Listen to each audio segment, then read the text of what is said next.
शालिनी छोटे से गांव रामपुर की पढ़ी लिखी समझदार लेकिन तेज तर्रार स्वाभिमानी स्वभाव की लड़की है, जिसने बीएड किया था और एक स्कूल में पढ़ाती थी। अनिकेत उसका पति झूठे अहंकार में डूबा हुआ इंसान है। अनिकेत की नज़र में शालिनी कभी भी एक आधुनिक बीवी नहीं बन पाती। वो अपनी ऑफिस की महिला सहकर्मी सुमिधा के आकर्षण में बंधा हुआ था और सास श्यामा देवी पुरानी सोच की, बहू को नौकरानी और तुच्छ समझने वाली महिला है। शालिनी की शादी एक मध्यम वर्गीय परिवार में होती है। श्यामा देवी की नज़रों में शालिनी गांव की गंवार है। वो तो अपने पति मनोहर लाल जी के कहने और शालिनी के घर से अच्छा खासा दहेज मिलने के कारण ही उन्होंने उसे अपने घर की बहू बनाने को स्वीकार किया था। लेकिन ससुराल में उसे पहले दिन से ही तिरस्कार झेलना पड़ता है। विदाई के समय शालिनी अपने मायके के आंगन में खड़ी है। आंखों में आंसू है, लेकिन चेहरा शांत है। उसके पिता और छोटे भाई राजीव सामने खड़े हैं। उसकी माँ बहुत पहले ही गुजर गई थी। शालिनी धीरे से, पिताजी आपने मुझे सिखाया कि स्वाभिमान झुके नहीं, चाहे हालात और स्थिति जैसी भी हो। उसी बात को गांठ बांध कर ले जा रही हूँ। पिता रामेश्वर जी गले लगाते हुए, बेटी याद रखना, झुकना कमज़ोरी नहीं बड़प्पन होता है, लेकिन आत्मसम्मान के आगे कभी मत झुकना। राजीव आंखें पोंछते हुए, दीदी जीवन में अगर आपको कोई भी तकलीफ़ होती है तो बस एक बार इस छोटे भाई को पुकार देना, तुम्हारा भाई दौड़ा चला आएगा। शालिनी प्यार से उसके सर को सहलाती है। नम आँखों से शालिनी की विदाई होती है और पहली बार ससुराल की चौखट पर कदम रखती है। ससुराल पटना शहर का एक मध्यम वर्गीय मोहल्ला। दरवाज़ा खुलते ही सामने खड़ी है श्यामा देवी, अनिकेत की माँ। पड़ोस की कमला काकी नाक सिकोड़ते हुए, श्यामा यही है तुम्हारी बहू? अरे कितना भारी श्रृंगार कर लिया है, देखते हैं संस्कार कितने अंदर है। शालिनी हल्की मुस्कान के साथ, श्रृंगार बाहर का होता है और संस्कार भीतर का। मैं आप लोगों की अपेक्षाओं पर खरी उतरने की कोशिश करूंगी काकी जी। श्यामा देवी कटाक्ष भरे स्वर में, बातें तो बड़ी बनाती हो, चलो अंदर आओ, लेकिन ध्यान रखना ये घर शहर का है, गांव की आदतें यहाँ नहीं चलेगी। सुबह 5 बजे शालिनी रसोई में लगी है, खीर पूड़ी सब्जी बना रही है। तभी श्यामा देवी प्रवेश करती हैं। इतनी जल्दी रसोई संभाल ली, जैसे किसी को दिखाने की होड़ लगी है। शालिनी शांति से, रसोई मेरा घर है माँ जी, वहाँ होड़ नहीं प्रेम और मेहनत लगती है। श्यामा देवी व्यंग से, यहाँ प्रेम से नहीं स्वाद से काम चलता है, देखती हूँ कितना स्वाद है तुम्हारे हाथों में। थोड़ी देर बाद सब बैठते हैं नाश्ते के लिए। अनिकेत, श्यामा देवी और ससुर मनोहर जी। ससुर जी को खाना अच्छा लगता है, वे आशीर्वाद के रूप में उसे पहली रसोई का नेक देते हैं। अनिकेत कहता है, खाना ठीक है लेकिन पूड़ियाँ थोड़ी सख्त है। शालिनी, जी अगली बार नरम बनेगी, आपकी बात याद रहेगी। श्यामा देवी मुंह बिचकाते हुए, बहू तुम बातें बहुत बड़ी बड़ी करती हो, लेकिन तुम्हारे हाथ में उतना स्वाद नहीं है। देख लिया तुम्हारा खाना पकाने का हुनर, बहुत गांव वाली बनती हो। शालिनी धीरे से जवाब देती है, गांव की हूँ माँ जी, लेकिन खाना पकाने का हुनर शहर की औरतों से बेहतर जानती हूँ। श्यामा देवी मन ही मन कुढ़कर रह जाती हैं। रात को शालिनी अकेले कमरे में बैठी है। अनिकेत आता है। देखो शालिनी, मैं बहुत प्रैक्टिकल आदमी हूँ, तुमसे शादी पापा की ज़िद पर हुई है, हम दोनों अलग अलग दुनिया के हैं। शालिनी धीरे लेकिन दृढ़ता से, ज़िंदगी दो लोगों की साझेदारी होती है, कोई व्यापार नहीं है। मैं भी ज़बरदस्ती नहीं करूँगी, लेकिन खुद को मिटाऊँगी भी नहीं। अनिकेत, समझदारी की बातें बहुत करती हो, देखना यहाँ टिकना इतना आसान नहीं होगा, और तुम्हारा रहन सहन, तुम्हारी बातें सब पुराने ज़माने की है। मैं तुम्हारे साथ कहीं भी फिट नहीं बैठता हूँ, तो मुझसे कोई उम्मीद मत रखना। शालिनी आंखों में आंसू लिए, रिश्ते में दिखावे की ज़रूरत तब पड़ती है जब जड़ें कमज़ोर हो। एक दिन ऑफिस में सुमेधा अनिकेत से कहती है, अनिकेत, तुम जैसे स्मार्ट और सुलझे हुए इंसान के लिए शालिनी जैसे गांव की लड़की। अनिकेत हंसते हुए, बस कुछ फैमिली प्रेशर था, अब तुम ही मेरी लाइफ हो। धीरे धीरे शालिनी की सहनशीलता की परीक्षा और अनिकेत की मन की कड़वी सच्चाई कुछ कुछ खुलने लगती है। सुबह का समय, शालिनी पूजा कर रही है, आरती की थाली हाथ में है, तभी अनिकेत बाथरूम से निकलता है, फोन पर बात करते हुए। अनिकेत फोन पर मुस्कुराते हुए, ओह सुमी, तुम्हारी हंसी में भी एक नशा है, जैसे मैं तुम्हारी तरफ खींचा चला आ रहा हूँ। हाँ, बस ये देहातन पल्ले पड़ गई है, अब कैसे पीछा छिड़ाऊं इससे। सामने खड़ी रहती है हर वक्त, बोरिंग कहेगी। शालिनी चुपचाप सब सुन लेती है। अनिकेत फोन काटता है। शालिनी धीरे से, अनिकेत, जब आप सुमेधा से प्यार करते थे तो मुझसे शादी क्यों की? और आपकी बातें कान में नहीं दिल में चुभ जाती है। अनिकेत तिल मिलाकर, पापा की जिद के कारण, मेरी पसंद नहीं हो तुम, समझी?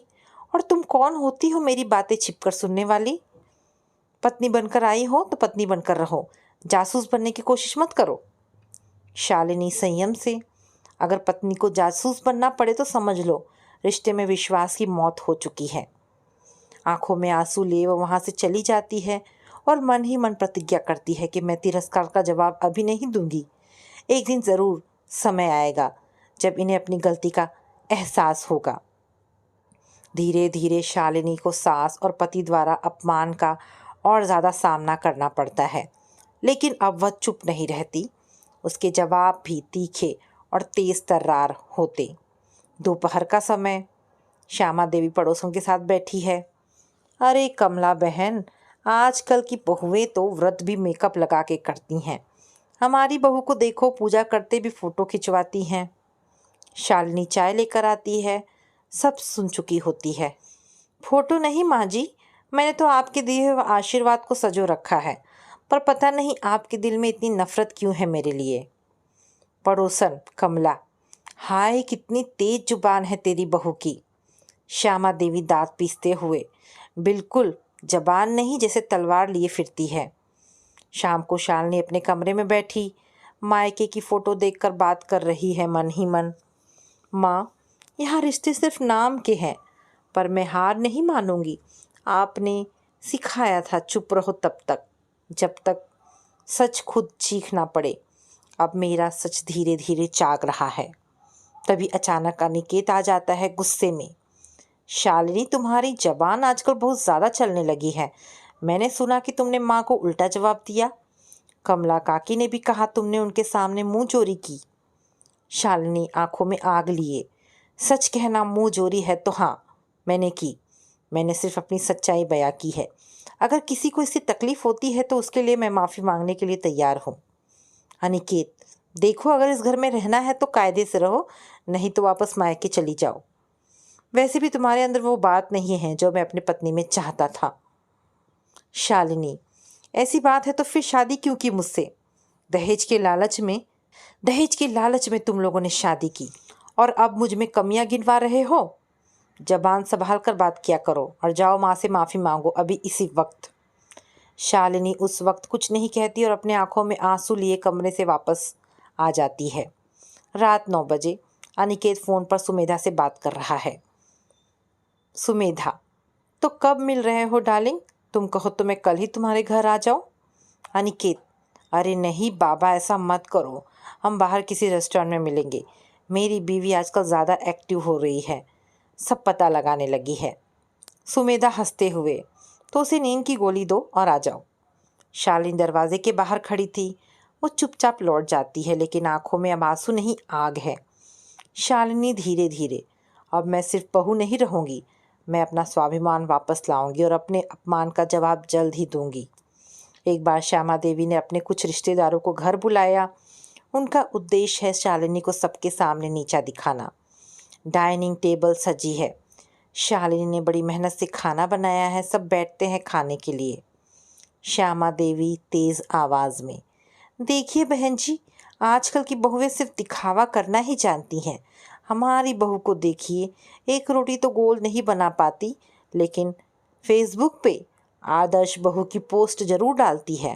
रिश्तेदार, हा हा हा, सच कह रही हो बहन जी। शालिनी मुस्कुराते हुए सबको खाना परोस रही है। वो कुछ देर चुप रहती है, फिर ठहर कर बोलती है, शालिनी धीरे से लेकिन साफ शब्दों में। माँ जी, फेसबुक पे मैंने खुद को आदर्श बहू नहीं लिखा, वो तो आपके रिश्तेदारों ने कमेंट करके लिखा था।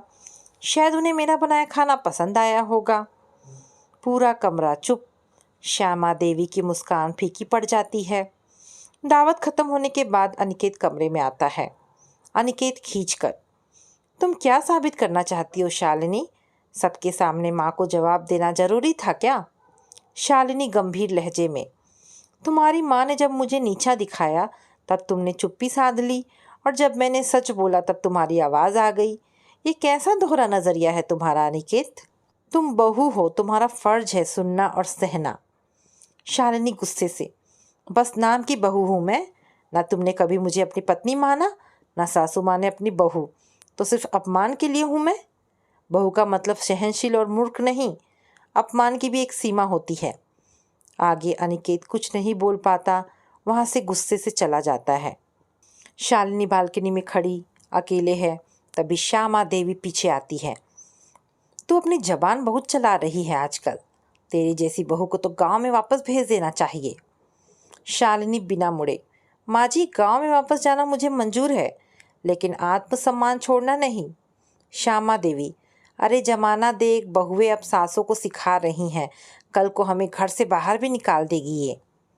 मैं किसी को घर से नहीं निकालती माँ जी, पर जो मुझे घर से निकालना चाहे उसे जवाब देना सीख गई हूँ। श्यामा देवी गुस्से से पैर पटकते हुए चली जाती हैं। दूसरे दिन अनिकेत ऑफिस में, और सुमेधा उसे कॉल करती है। छेड़ते हुए सुमेधा, तो जनाब, आपकी बीवी तो बड़ी तेज तर्रार निकली। कहा तो तुम उसे गांव की गवार समझ रहे थे। कहो तो मैं आ जाऊं आज शाम को तुम्हारे मूड रिलैक्स करने? अनिकेत, नहीं, शालिनी का मूड बहुत ख़राब है, घर आना रिस्की है। सुमेधा हंसकर, अरे डर गए क्या? तुम तो बड़े मर्द थे। अनिकेत मुस्कुराकर, डर नहीं, प्लानिंग कर रहा हूँ कि कब उसे पूरी तरह बाहर निकालूं और तुम्हें अंदर लाऊं। शालिनी की सहन शक्ति अब धीरे धीरे टूट रही थी और उसमें एक नई शक्ति जन्म लेती है। शालिनी अपने कमरे में एक मोटिवेशनल किताब पढ़ रही थी। उसे किताब में लिखे हुए कुछ वाक्य को शालिनी अपने अंदर भी पिरोती है और कहती है, अब मैं सिर्फ जवाब नहीं दूंगी, अब मैं हिसाब लूंगी अपने हर तिरस्कार और अपमान का।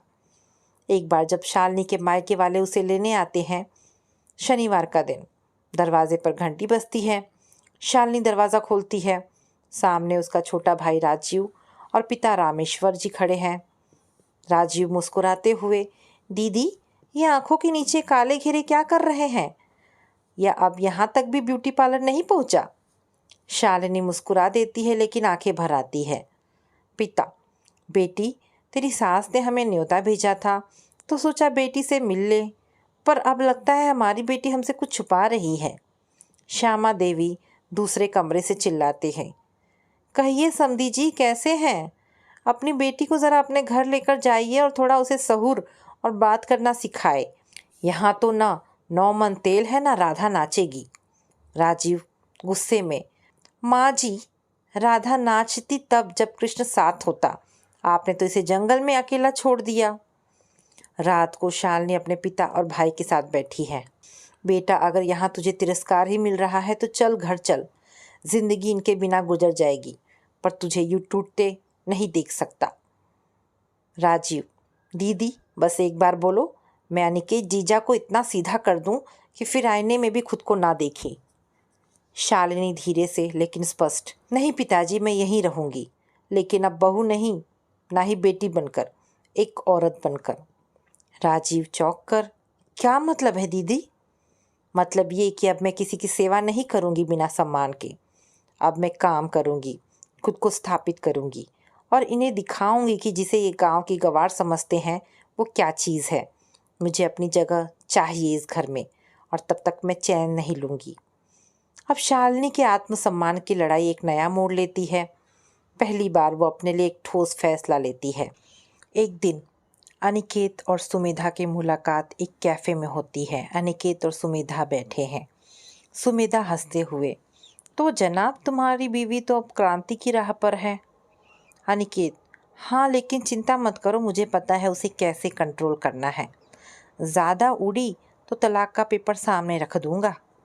वाह, और फिर हम दोनों की ज़िंदगी शुरू हो पाएगी।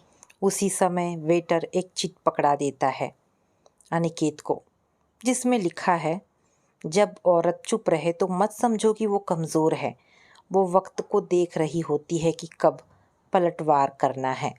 शालिनी। अनिकेत चौंक जाता है। इधर शालिनी एक कोने की टेबल पर बैठी थी, सब देख चुकी थी और उठकर बाहर निकल जाती है, आंखों में आत्मविश्वास के चमक के साथ। उसी शाम को घर लौटकर शालिनी सबके सामने ऐलान करती है, मैंने पास के स्कूल में जॉब के लिए आवेदन कर दिया है, मुझे इंटरव्यू के लिए बुलाया गया है, मैं अब सिर्फ बहू नहीं रहूँगी, अब मैं स्वतंत्र शालिनी बनूँगी। श्यामा देवी उखड़ते हुए, मतलब अब घर के काम छोड़कर बाहर घूमेगी और मर्दों के बीच नौकरी करेगी? शालिनी आंखों में स्थिरता लिए, अगर घर के अंदर अपमान मिले तो बाहर की दुनिया में मेहनत करना बेहतर होता है माँ जी। अनिकेत कड़वाहट से, तुम ये सब करोगी मेरी मर्जी के बिना? शालिनी तीखे स्वर में, जब आपने मुझे तिरस्कार देने में मर्जी नहीं पूछी तो अब सम्मान कमाने में मैं आपकी इजाज़त नहीं लूँगी। अब शालिनी ससुराल की चारदीवारी से बाहर निकलकर अपने आत्मसम्मान की पहली ईंट रखती है। नया माहौल, नई चुनौतियाँ उसके सामने खड़ी होती है, लेकिन ससुराल में तो अब जलन की लहर दौड़ जाती है। शालिनी स्कूल के एक प्राइवेट इंटरव्यू हॉल में बैठी है। सामने एक प्रिंसिपल, एक सीनियर टीचर और एक चेयरमैन है। प्रिंसिपल, आपका रिज्यूम अच्छा है, लेकिन शादी के बाद पहली बार काम करने जा रही हैं। शालिनी मुस्कुराकर, जी शादी के बाद मैंने बहुत कुछ सीखा है, विशेषकर चुप रहकर अन्याय सहना। अब समय है ज्ञान बांटने का। सीनियर टीचर, अगर आपके घर वालों ने ऐतराज़ जताया तो? शालिनी, नहीं मैडम, अब ये मेरे आत्मसम्मान की बात है। अगर मुझे खुद को साबित करना है तो मुझे अपने पैरों पर सबसे पहले खड़ा होना पड़ेगा। चेयरमैन प्रभावित होकर, आपका आत्मविश्वास आपके शब्दों में झलकता है, आप नियुक्त हो गई हैं, शुभकामनाएं। शालिनी की आंखों में चमक, होठों पर एक सुकून भरी मुस्कान। धीरे धीरे शालिनी का संघर्ष शुरू हो रहा है, बाहर की दुनिया में खुद को साबित करने का। शाम को शालिनी स्कूल से लौटती है, हाथ में जॉइनिंग लेटर है। सब ड्राइंग रूम में बैठे हैं, श्यामा देवी, अनिकेत और ससुर जी। घर में जैसे तूफान आ गया हो। शालिनी साफ आवाज़ में, आज से मैं स्कूल में टीचर नियुक्त हुई हूँ, सोमवार से नौकरी शुरू कर रही हूँ। श्यामा देवी हक्का बक्का होकर, किसकी इजाज़त से? हमसे तो पूछा नहीं तुमने। शालिनी मजबूत स्वर में, जिस दिन आपने तिरस्कार करना शुरू किया था माँ जी, उसी दिन मैंने इजाज़त मांगना छोड़ दिया था। अनिकेत कटु स्वर में, अब घर कौन संभालेगा? मेरी माँ से तो ये सब होने वाला नहीं। अब स्कूल के साथ साथ तुम्हें घर की भी पूरी जिम्मेदारी उठानी होगी, तभी तुम्हें नौकरी करने को मिलेगा। शालिनी तपाक से, संभालने का काम केवल महिलाओं का नहीं होता अनिकेत, अगर घर दोनों का है तो जिम्मेदारी भी साझा होनी चाहिए। मनोहर जी कहते हैं, जब वो कह रही है कि वो संभाल लेगी तो करने दो ना उसे नौकरी, आखिर तुम सबको क्यों ऐतराज है? उसे भी तो बाहर की दुनिया देखने दो, तभी तो वह यहाँ के माहौल में ढल पाएगी। सब चुप हो जाते हैं और अपने अपने कमरे में चले जाते हैं। अगले दिन मोहल्ले की दो औरतें आकर श्यामा देवी से बातें करती हैं। शालिनी चाय परोसती है और चुपचाप सुनती है। सरिता जी ने कहा, अरे बहन जी, तुम्हारी बहू को तो देखा कल स्कूल जाते हुए, सलवार कुर्ता में, बाल खुले, जैसे कॉलेज की लड़की हो। कमला काकी ने व्यंग करते हुए कहा, श्यामा बहन, ज़रा लगाम खींच कर रखना, आजकल तो माहौल देख ही रही हो ना, कहीं नौकरी करते करते किसी के साथ भाग ना जाए। श्यामा देवी मुस्कुराते हुए बातों में हाँ मिलाती है। तभी शालिनी धीमे कदमों से आती है। शालिनी शांत लेकिन तीखे स्वर में, काकी, अगर भागना ही होता तो यहाँ रहकर इतना अपमान क्यों सहती? और हाँ, अगर सलवार कुर्ता पहनना गुनाह है तो फिर साड़ी में छुपे जहर को क्या कहेंगे? दोनों औरतें झेप कर उठती हैं और चली जाती हैं। श्यामा देवी गुस्से में, बहुत तेज हो गई है तू, जुबान काटनी पड़ेगी। शालिनी, माँ जी, जुबान काटोगी तो भी वह सच ही बोलेगा, क्योंकि अभी ये आत्मा जाग चुकी है। रात को अनिकेत सुमिधा से फ़ोन पर बात करता है। वो दिन भर स्कूल जाती है, घर आकर अपने किताबों में और काम में लगी रहती है, मुझे देखती भी नहीं। सुमेधा व्यंग्य से। तो अब मिस्टर अनिकेत को बीवी की कमी खलने लगी है या उसकी सफलता ने मर्दानगी में सेंध लगा दी? अनिकेत चिढ़ते हुए। ऐसी कोई बात नहीं है, लेकिन उसे ज़्यादा आज़ादी नहीं देनी है, नहीं तो वो सिर पर चढ़कर नाचेगी, उसके पर काटने ही पड़ेंगे। सुमेधा मुस्कुराती है, लेकिन शालिनी के कदम से वो खुद भी असुरक्षित महसूस करने लगती है। महीने के अंत में शालिनी अपने पहले वेतन से कुछ मिठाई और एक नई साड़ी खरीदती है अपनी स्वर्गीय माँ के लिए। शालिनी आंखें भरकर माँ की तस्वीर के सामने, माँ आज तिरस्कार को पहली बार मानती है, ये शुरुआत है, अब हर इंसल्ट का इंटरेस्ट के साथ हिसाब होगा। वो मिठाई सबको देती है। श्यामा देवी कटाक्ष से। हमारे ज़माने में बहुएं पहले पति के पैर छूती थी, फिर अपनी पूरी तनख्वाह उसके हाथ में रख देती थी। तुम्हारी कमाई का तो कुछ पता ही नहीं चला। शालिनी, माँ जी ये मेरी मेहनत की पहली तनख्वाह है और मैं इसे संभाल कर रखना चाहती हूँ ताकि मेरे मुश्किल समय में मुझे काम आए, और पति अगर पति कहलाने लायक हो तो ही उसके पैर छुआ जाता है। हे भगवान, बहुत बड़ी भूल हो गई इस लड़की को अपने घर की बहू बनाकर। अब क्या करें? बड़बड़ाते हुए श्यामा देवी बाहर निकल जाती हैं। एक रविवार की सुबह अनिकेत और श्यामा देवी आपस में बातचीत कर रहे हैं। अनिकेत, अब ये औरत ज़्यादा ही उड़ने लगी है, घर के बाहर नौकरी करती है, लोगों से बातें करती है और अब तो पैसे भी कमाने लगी है। श्यामा देवी, अब तो इसके पैर ज़मीन पर पड़ते ही नहीं हैं, हर बात में जवाब देती है। बेटा, अब इस मुसीबत से छुटकारा पा ही लेते हैं, इसे तलाक दे दे। अनिकेत कुटिल हंसी के साथ, नहीं माँ, उससे पहले इसे नीचा दिखाना है और फिर एक दिन ऐसा आएगा जब ये खुद ही बोरिया बिस्तर समेट कर चली जाएगी। श्यामा देवी, तो शुरुआत कब करोगे? अनिकेत, कल मैं अपनी एक ऑफिस की दोस्त सुमेधा को घर पर लाता हूँ और आप उसके साथ बहुत ही अच्छे से बात करना, शालिनी के सामने, देखता हूँ कितनी बड़ी बनती है। अगले दिन शाम दरवाजे की घंटी बजती है। शालिनी खोलती है। सामने खड़ी है सुमेधा, हाथ में अनिकेत के लिए फाइल और मुस्कान लिए हुए। सुमेधा मिठास में डूबी आवाज़, हाय शालिनी जी, क्या मैं अनिकेत से मिल सकती हूँ? ऑफिस का एक ज़रूरी काम है। शालिनी चौंकती नहीं, मुस्कुराती है, ज़रूर आइए, लेकिन पहले चाय लीजिए, हमारे घर में बिना चाय के काम की बात नहीं होती। सुमेधा थोड़ा असहज हो जाती है। अरे आप परेशान ना हो। शालिनी आंखों में मुस्कान के साथ, परेशान वो होते हैं जिनका ज़मीर साफ ना हो। अनिकेत अंदर से आता है नाटक करते हुए, अरे सुमी, इतनी मेहनत, थैंक यू यार, और उसे गले लगा लेता है। शालिनी सुमेधा को देखती है, फाइल छोड़ दीजिए, चाय पीजिए और फिर अनिकेत को भी साथ ही ले जाइए। काम अगर घर के बाहर ही चल रहा है तो मैं यहाँ क्यों बैठी हूँ? अकेले में करिए ना बात। कमरे में सन्नाटा छा जाता है। अनिकेत और सुमेधा दोनों की बोलती बंद।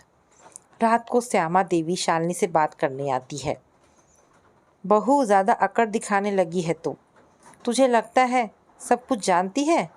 शालिनी शांति से, माँ जी, अब मैं वही जानती हूँ जो आपने मुझे तिरस्कार देकर सिखाया है, और हाँ, अब मैं चुप नहीं रहूँगी, जवाब दूँगी हर बार का।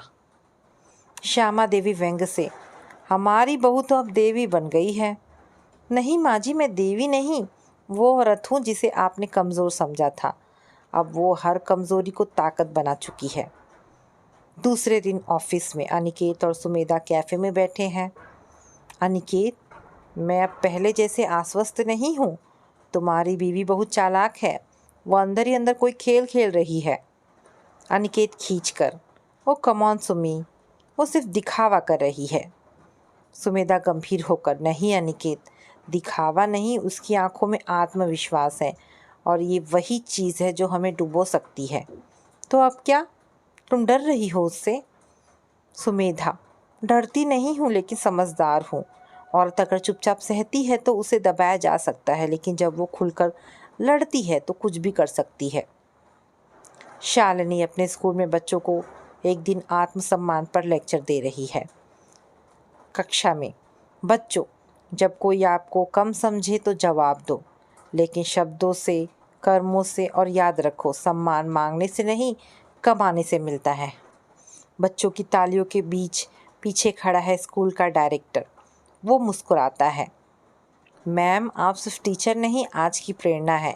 हम आपका नाम महिला सशक्तिकरण अवार्ड के लिए भेज रहे हैं। शालिनी की आंखों में गर्व और संतोष का मिला जुला भाव।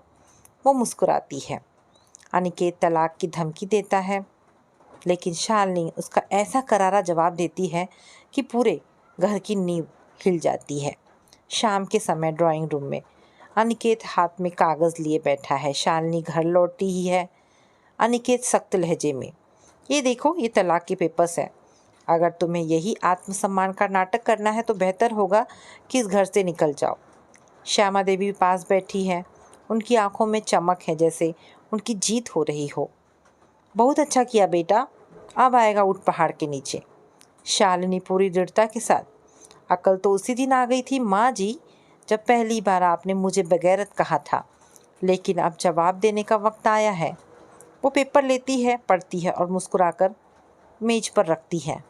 शालिनी, तलाक कोई सज़ा नहीं होता अनिकेत, ये तो एक फ़ैसला होता है, लेकिन तुमने इसे धमकी बनाकर मेरी कमज़ोरी समझा।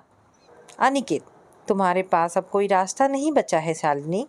शालिनी, गलत, रास्ता अब खुला है।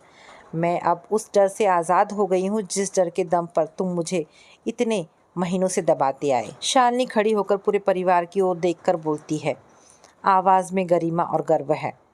तुम सब ने तिरस्कार किया, मेरी चुप्पी को कमज़ोरी समझा, लेकिन अब मैं साफ कहती हूँ, मैं तलाक से नहीं डरती, बल्कि उस रिश्ते से डरती हूँ जहाँ इज्जत नहीं।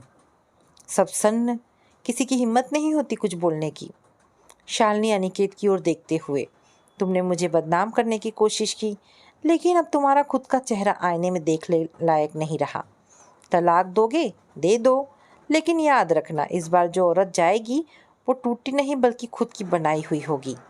अनिकेत के तलाक की धमकी का शालिनी ऐसा जवाब देगी कि उसके अहंकार की ज़मीन हिल जाती है। अचानक दरवाजे पर दस्तक होती है। राजीव खड़ा है। वो अंदर आता है। राजीव अनिकेत को घूरते हुए, ये पेपर तुमने तैयार किए थे ना, अब इन्हें संभाल कर रखो, क्योंकि अब तुम्हारे खिलाफ कानूनी कार्रवाई की तैयारी हम करेंगे। तलाक का पेपर लहराकर मेरी बहन को डरा नहीं सकते हो। अब वो खुद कोर्ट जाकर जवाब देगी। मेरी बहन को तुमने जितना गिराया है, अब उतना ही ऊपर उठेगी वो, और तुम वही धूल चाटते रह जाओगे। शालिनी, मैं लौटकर नहीं आऊँगी, लेकिन मेरे तिरस्कार की आग में तुम्हारा झूठा प्यार खुद जल जाएगा अनिकेत। अनिकेत बौखला जाता है, लेकिन बोल नहीं पाता। श्यामा देवी डरकर बात को संभालते हुए, बहू, क्या ज़रूरत है इतनी लड़ाई की, मर्द तो ऐसे ही होते हैं। शालिनी गहरी नज़रों से, नहीं माँ जी, मर्द ऐसे नहीं होते, उन्हें ऐसे बना दिया जाता है जब औरतें चुपचाप तिरस्कार सहती रहती हैं। शालिनी का फैसला अब सिर्फ दिल से नहीं, दिमाग से होता है। वह अनिकेत का घर छोड़ देती है और एक किराए का कमरा लेकर अपने पिता और भाई राजीव के साथ रहने लगती है, और वहीं से वह तलाक का केस लड़ती है अनिकेत के और अपने ससुराल के खिलाफ। कोर्ट शालिनी के पक्ष में फैसला लेता है और उसे ऐसे रिश्ते से मुक्त करता है जिसमें सिर्फ अपमान और तिरस्कार झेलना पड़ा। साथ ही साथ उसे 25 लाख का मुआवजा भी देने की घोषणा की जाती है। इस केस की वजह से अनिकेत और उसकी माँ श्यामा देवी की पूरे मोहल्ले में बहुत बदनामी होती है। जो औरतें पहले श्यामा देवी के साथ थीं, अब वही उसकी बुराई करती हैं। बेचारी शालिनी को बहुत ही मानसिक उत्पीड़न झेलना पड़ा इनके घर में। बहुत तंग करके रख दिया था माँ बेटे ने। सुना है कि उनके बेटे अनिकेत का पहले से किसी लड़की के साथ अवैध संबंध भी था, इसीलिए उसे तलाक लेना पड़ा। बहुत तिरस्कृत और अपमानित होना पड़ा बेचारी को। अनिकेत और श्यामा देवी सिर झुकाकर मोहल्ले से बाहर निकलते, कोई इनसे बात नहीं करता। पूरे नाते रिश्तेदारी में भी उनकी थू थू होने लगी। एक दिन ऑफिस में सुमेधा अनिकेत से मिलती है। तुमने तो कहा था कि वो डर जाएगी, रोएगी, झुकेगी, लेकिन वो तो सबकी नज़रों में और ऊंची हो गई। अनिकेत झल्लाकर, मुझे खुद समझ नहीं आ रहा वो पहले वाली शालिनी कहाँ चली गई। सुमेधा, क्योंकि तुमने उसे दबाने की कोशिश की थी और उसने फिर से खुद को गढ़ लिया। अब वो कमज़ोर नहीं, हथियार है। सुमेधा अब अनिकेत से धीरे धीरे दूरी बनाने लगती है। ऑफिस में सुमेधा रिज़ाइन लेटर देकर निकलने वाली होती है कि अनिकेत उसे रोकने की कोशिश करता है। अनिकेत, सुमी रुक जाओ, अब तो शालिनी जा चुकी है। हम सुमेधा सख्ती से, शालिनी तुम्हारी ज़िंदगी से गई है लेकिन मेरे दिल में आकर बैठ गई है। तुम्हारे जैसा मर्द जो एक औरत को नीचा दिखाकर दूसरी को ऊपर उठाता है, उसके साथ कोई औरत नहीं रह सकती। अनिकेत, अब पूरे ऑफिस में मेरी और तुम्हारी बहुत बदनामी हो रही है, इसलिए अब हमें अलग हो जाना चाहिए। मैं तुम्हारे साथ अब कोई रिश्ता नहीं रख सकती।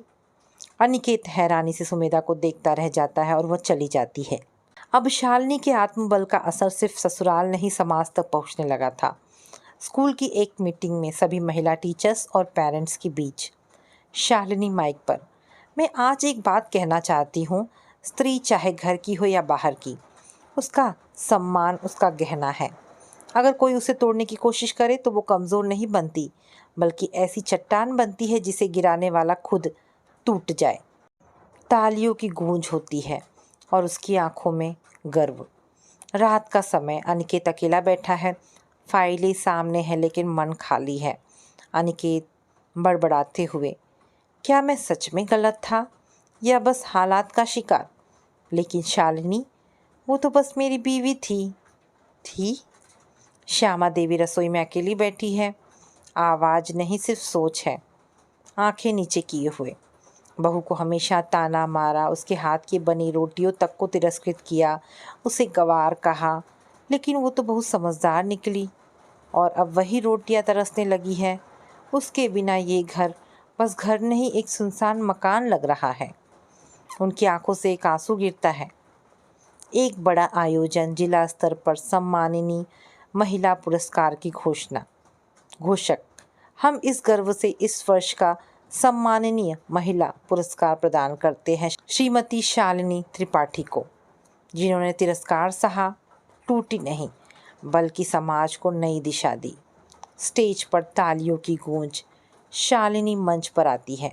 शालिनी माइक पर मुस्कुराकर, ये सम्मान उन सभी औरतों का है जो कभी कम समझी गई, तिरस्कार से टूटी नहीं बल्कि हर चोट से और मजबूत होती गई।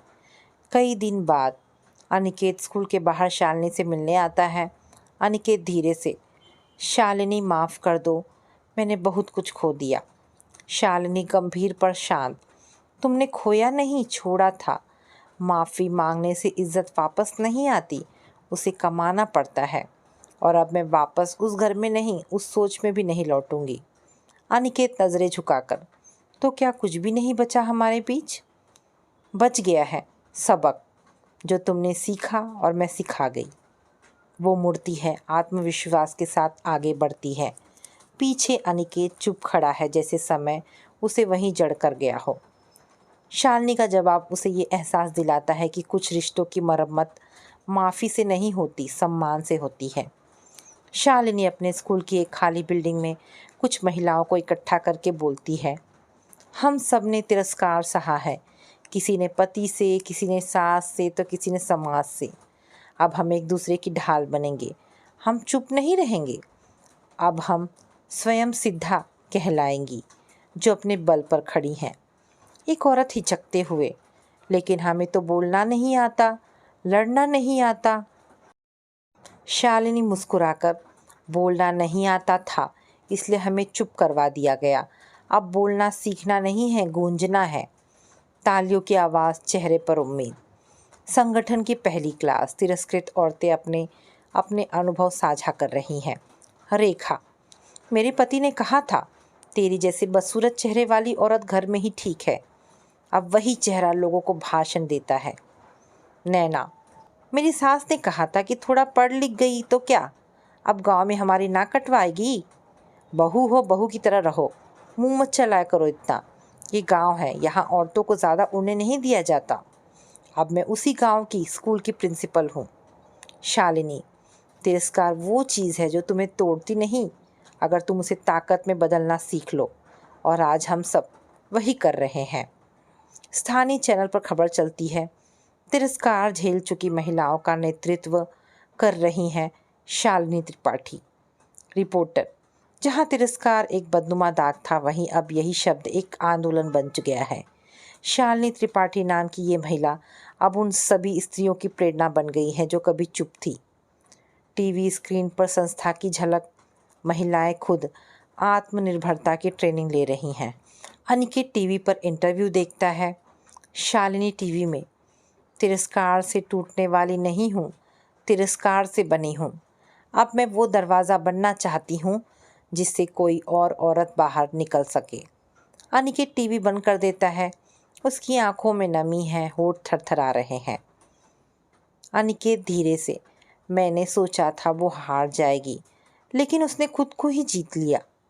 एक भव्य मंच, पूरे राज्य की महिलाएं, अधिकारी, पत्रकार व उपस्थित मंच संचालक। आज हम आमंत्रित करते हैं उस महिला को जिन्होंने तिरस्कार को हथियार बना दिया और समाज को आईना दिखा दिया। श्रीमती शालिनी त्रिपाठी। हजारों की तालियों के बीच शालिनी मंच पर आती है। शालिनी माइक पर, मैं कोई खास नहीं, बस वो आम औरत हूँ जो तिरस्कृत हुई थी। लेकिन फ़र्क तब आया जब मैंने सोचा, क्यों चुप रहूं, क्यों सहूं। आज मैं हर उस स्त्री से कहना चाहती हूँ, तुम एक अपमान से नहीं, अपने जवाब से पहचानी जाओगी। लोग उठकर तालियां बजाते हैं। मंच पर खड़ी शालिनी की आंखों में चमक है, जैसे अब उसकी पीड़ा इतिहास और उसकी जीत भविष्य बन चुकी हो। गांव का मैदान, हजारों औरतें बैठी हैं मंच पर, स्वयं सिद्धा की टीम।